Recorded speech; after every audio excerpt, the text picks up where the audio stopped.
والمیسر قل فیہما اثم کبیر ومنافع للناس واثمہما اکبر من نفعہما ویسألونک ماذا ینفقون۔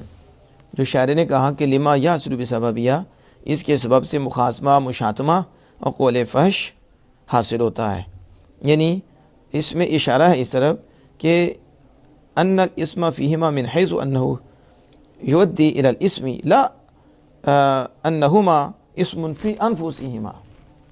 اس میں اشارہ ہے اس طرف کہ ان دونوں میں گناہ اس حیثیت سے کہ یہ گناہ کی طرف پہنچاتا ہے۔ کیا ہے؟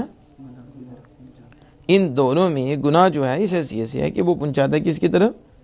گناہ کی طرف، نہ کہ یہ دونوں ہی گناہ ہے اپنی ذات میں، یا نا یہ اپنی ذات میں دونوں گناہ نہیں ہے، بلکہ جب بندہ یہ کرتا ہے تو پھر گناہ کی طرف جاتا ہے، یہ سبب بن جاتے ہیں گناہ کی طرف لے جانے کے۔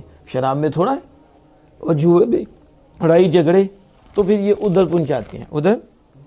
اس لیے شاعر نے کہا لما یاسر بسببھا، کیونکہ ان کے سبب فحش باتیں، لڑائی جھگڑے، فساد، گالی گلوچ یہ ہوتا ہے۔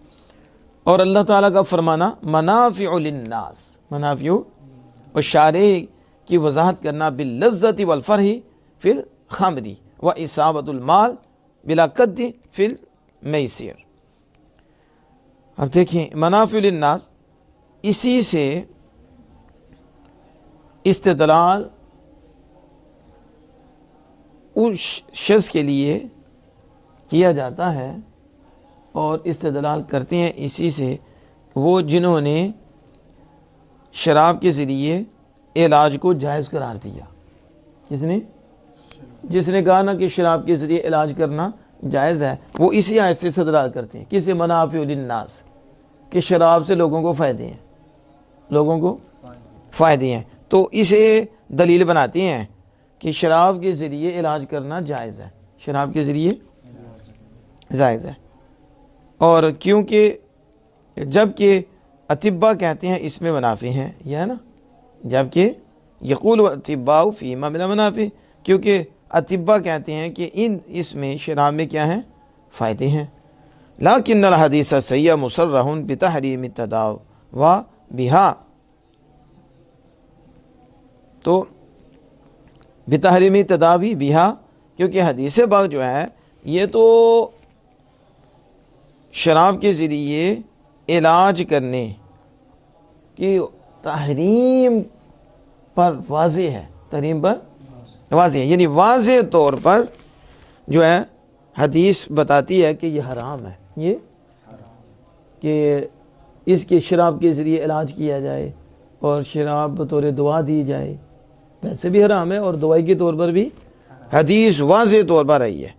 قال سب، یہ آگے امام سبکی کہتے ہیں کل ما یقول اطباء، ہر وہ چیز جو اطباء کہتے ہیں، جو وغیرہ طبیبوں کے علاوہ جو کہتے ہیں خمر کے بارے میں کہ منافع ہیں، یعنی طبیب جو کہتے ہیں کہ خمر میں منافع ہیں اور ان کے علاوہ بھی جو کہتے ہیں خمر میں منافع ہیں، فَهُوَ شَيْءٌ كَانَ عِنْدَ شَهَادَةِ الْقُرْآنِ، وہ قرآن کی شہادت سے تھا، کس سے؟ قرآن پاک نے گواہی دی تھی کہ ان میں منافع ہیں، بئیں طور کے ان میں منافع ہیں للناسی، لوگوں کے لیے، قبل تحریمہا، حرام کرنے سے پہلے۔ امام سبکی نے کیسی بات کی؟ آپ نے کہا جو طبیب کہتے ہیں اور طبیبوں کے علاوہ کہتے ہیں کہ شراب پہ منافع ہیں، کہتے ہیں ہم بھی مانتے ہیں کیونکہ اللہ پاک نے فرمایا ہے، اللہ پاک نے، لیکن یہ منافع دائمی نہیں تھے۔ کیسی بات کی؟ یہ منافع یہ وقتی تھے، کیا تھے؟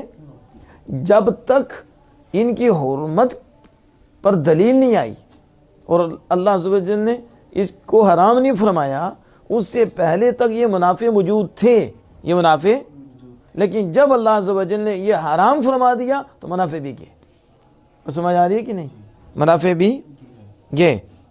وَأَمَّا بَعْدَ نُزُولِ آیَتِ تحریم، تو آیت تحریم کے نازل ہونے کے بعد فَإِنَّ اللَّهَ الْخَالِقَ لِكُلِّ شَيْءٍ سَلَبَ الْمَنَافِعَ جُمْلَةً، تو اللہ پاک نے جب ان کی تحریم کی آیت نازل فرمائی تو ان کے سارے منافع، کیونکہ وہ خالق ہے، وہ پیدا کرنے والا ہے، تو جو پیدا کرنے والا ہے انہوں نے ان کے سارے منافع سلب کر لیے، سارے، پھر کوئی نفع نہیں رہنے دیا۔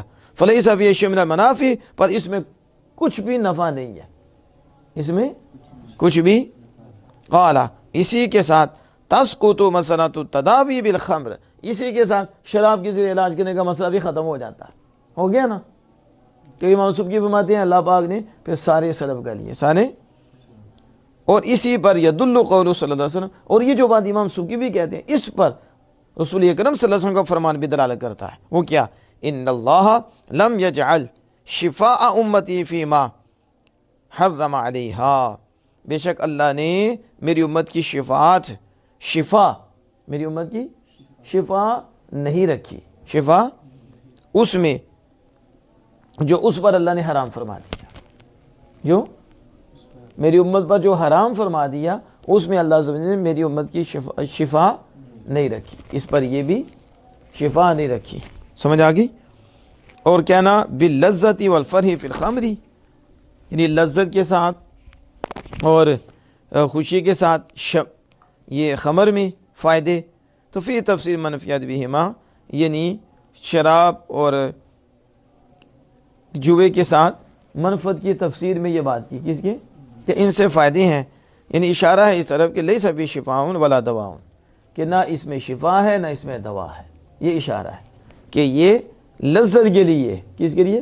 شراب میں لذت ہے اور فرحت ہے، ٹھیک ہے، تو اشارہ اس طرف کیا ہے اشارے نے کہ اس میں نہ دوا ہے نہ اس میں شفا ہے، نہ یہ دوا ہے نہ اس میں شفا ہے، سمجھ آ گئی؟ وَيَدُلُّ عَلَى ذَلِكَ حدیث مسلم، اس پر حدیث مسلم دلالت کرتی ہے اس پر کہ نہ اس میں شفا ہے نہ یہ دوا ہے، وہ کیا؟ فَقَالَ إِنَّهُ لَيْسَ دَوَاءً بِدَوَاءٍ، نبی اکرم صلی اللہ علیہ وسلم یہ دوا نہیں ہے، وَلَكِنَّهُ دَاءٌ، بلکہ یہ تو بیماری ہے، یہ کیا ہے؟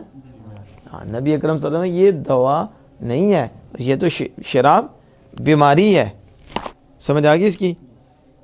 آگے دیکھیں کہ وَلَمَّا نَازَلَتْ، جب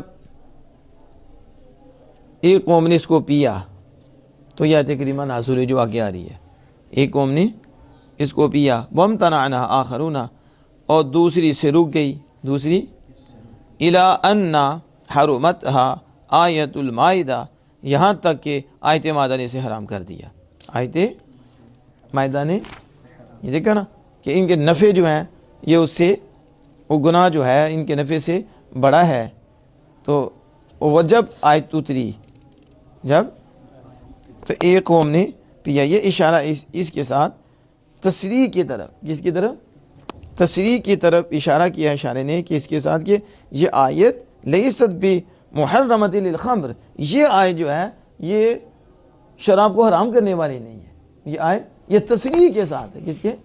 واضح کہ یہ آیت شراب کو حرام کرنے والی نہیں ہے، انما الآیات المحرمۃ لہا ہی الآیت التی فی المائدہ، بے شک آیت وہ جو شراب کو حرام کرنے والی ہے وہ مائدہ میں ہے، کس میں ہے؟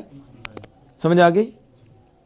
تو ایک قوم نے اس کو پیا اور ایک قوم نے نہیں پیا، وہ رک گئی، تو پھر آئے اس کی حرمت آخر تک آیت المائدہ نے اس کی حرمت کو کیا کر دیا؟ حرام کر دیا، سمجھ آ گئی اس کی؟ وَيَسْأَلُونَكَ مَاذَا يُنْفِقُونَ، اور آپ سے پوچھتے ہیں کیا خرچ کریں، اس پہ انشاءاللہ تعالیٰ پھر ہم گفتگو کریں۔